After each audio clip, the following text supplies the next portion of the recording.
Réjouissons-nous et soyons dans l'allégresse et donnons-lui gloire. Car les noces de l'agneau sont venues et son épouse s'est préparée. Amen. Il lui a été donné de se revêtir. Alléluia. D'un fin lin. Et il est dit éclatant et pur. Car le fin lin, ce sont les œuvres justes des saints. Amen. Alors ce texte nous explique qu'est-ce qui détermine la qualité ou l'état de la vie spirituelle. Ici, c'est le chrétien parvenu à la dimension de l'épouse. Dieu dit, il avait un habit éclatant et pur. Et la Bible dit que l'habit éclatant et pur, ce sont les œuvres justes des saints. Ça veut dire quoi? Que ce sont les œuvres. C'est ce que tu fais qui détermine la qualité ou l'état de ton habit spirituel. Quelqu'un va dire, mais Seigneur, je n'ai pas péché, je ne pêche pas. Laisse-moi t'expliquer, tu n'as pas fini. Alléluia. Tu peux être un bon chrétien et endosser ou être revêtu d'un habit qui combat ton état et ton statut spirituel, qui n'est pas fonction de ce que tu es réellement. Il faut ôter. Comme l'ange a dit, il dit ôtez-lui le vêtement sale. Le premier habit à ôter, c'est l'habit des inconvertis. Amen. Tu dois ôter le vêtement des inconvertis.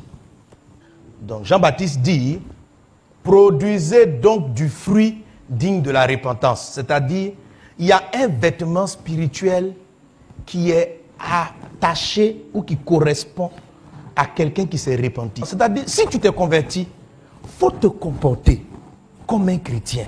Il y a des gens qui viennent à l'église, mais dans leur quotidien, qu'ils ont fait même l'école de baptême, qui ont écouté les messages, mais dans leur relation de tous les jours, ils agissent, ils parlent, ils se comportent au travail comme des païens. Sur le plan spirituel, tu portes un habit de païen. Or, un habit de païen est un habit qui permet aux démons d'accéder à toi, de causer avec toi et de te voir comme le camarade. Parce qu'ils ne savent pas que tu as été baptisé. Et c'est quoi l'habit? C'est plusieurs choses. Ça peut être tes paroles. Mon ami, quelles paroles dis-tu en dehors de l'église? Comment parles-tu à ta femme? Comment parles-tu à ton mari? Comment parlez-vous à votre lieu de travail? Avez-vous un langage saint et sanctifié ou avez-vous un langage pervers digne des païens? Ce langage-là, même s'il y a des limites que vous n'atteignez pas, mais la façon dont tu parles, tu peux passer. Je vais même pas toucher le langage de péché. Tu arrives, quand on parle de football, tu es excité pendant 3 heures. Tu dis, Messi, Neymar. Dis-moi, quand tu as parlé comme ça avec les gens, est-ce qu'après tu peux leur dire, frère, prions? Parce que toi-même, tu sais que l'atmosphère que ta bouche a créée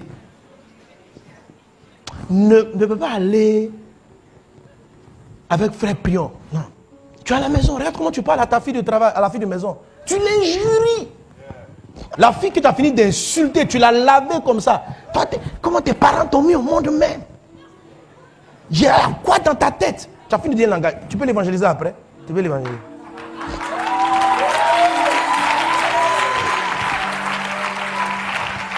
Et après, tu vas venir au jeûne et prier. Je ne comprends pas. Satan m'accuse. Ma vie est bloquée. Mais c'est à cause de tes paroles. Satan croit que tu es dans son camp. Oh, c'est un habit seulement que tu as porté. Sinon, dans ton cœur, tu n'es pas dans son camp. Mais dans ton habit, tu t'es habillé comme les gens de son quartier. C'est pourquoi il est venu rire à toi. Pourquoi tu te plains?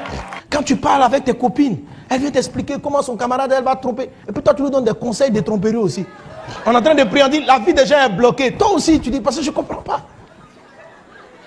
Sinon, quand on a dit de faire les semences, j'ai semé. On a dit de faire offrande des 1000, 24 heures, j'ai fait 24 heures.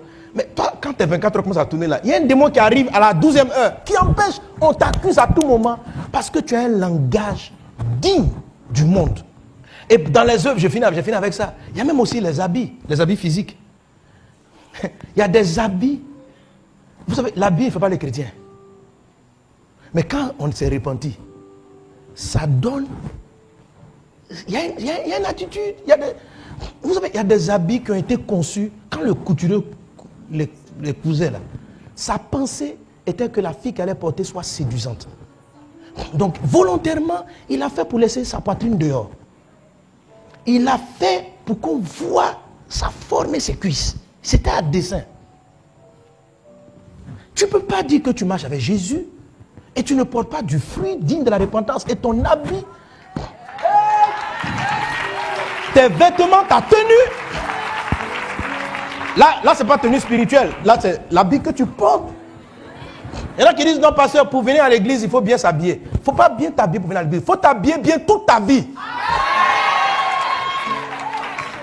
C'est de l'hypocrisie de se mettre à la porte et de chercher à poursuivre les gens parce qu'ils sont mal habillés. Le problème n'est pas qu'ils viennent, c'est comment ils s'habillent. Ici, là, on vient une fois dans la semaine. Tu t'habilles comment le lundi? Tu t'habilles comment le mardi? Là, tu vois, c'est un produit du fruit. Digne de la repentance. Donc, posez-vous chaque fois la question, quand vous êtes dans un environnement, est-ce que vous avez l'attitude qui correspond à la marche avec Jésus? Donc, le premier vêtement enlevé, c'est l'habit des inconvertis. Quand Dieu dit ôter l'habit, le problème c'est que toi tu retiens l'habit maintenant.